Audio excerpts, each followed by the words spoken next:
A former U.S. Senator from South Dakota has given lectures nationwide on good government and points of dysfunction on Capitol Hill. 81-year-old Larry Pressler, a native of Humboldt, says that the partisanship in Washington, D.C. is much more intense and divisive now than when he was in office. Perry Groten spoke with Pressler about topics ranging from funding battles in Congress to the upcoming presidential election in tonight's Eye on Kettleland.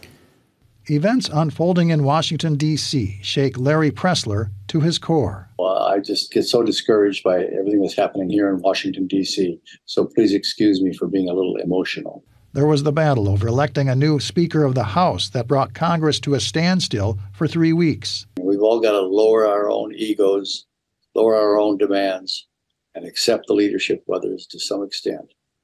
That's what a democracy is about. Pressler says some of the challenges in passing a funding bill to avoid a government shutdown are as much institutional as political. Our government is geared for one-year appropriations bills. So therefore, we're going to inevitably have a crisis every year to a government shutdown. But we have to work through it and do the best we can. Notice Pressler says "we" a lot. He served as South Dakota's Republican representative in the U.S. House and the Senate for more than 20 years.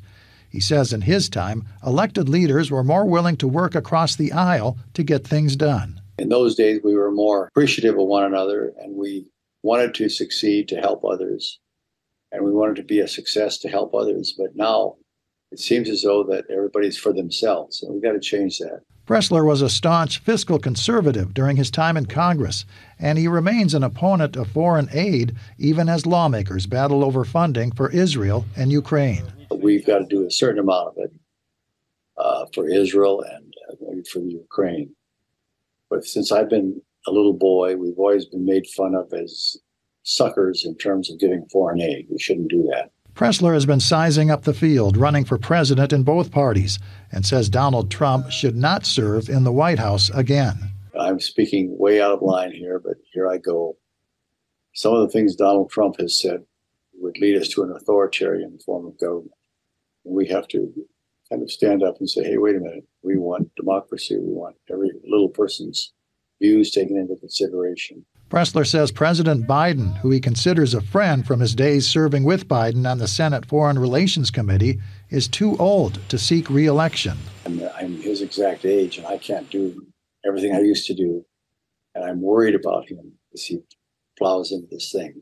I'm one of these guys. I don't accept this old age guys in politics. I think old age guys should be advisors and spiritual counselors or something.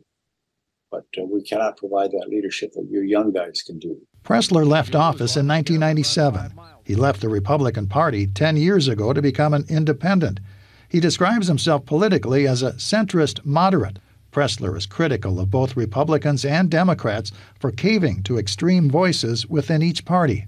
Yet despite his discouragement over deep divisions within Congress and the country, he remains optimistic that democratic values will prevail in the long run. We're going to make it. We have a great country, great tradition, a great form of government. We just have to keep going. With Eye on Kettleland, I'm Perry Groten.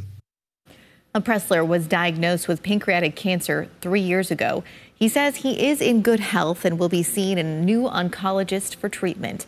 Pressler currently lives in Washington, D.C. and is planning a return visit to South Dakota next month. Well, the Pier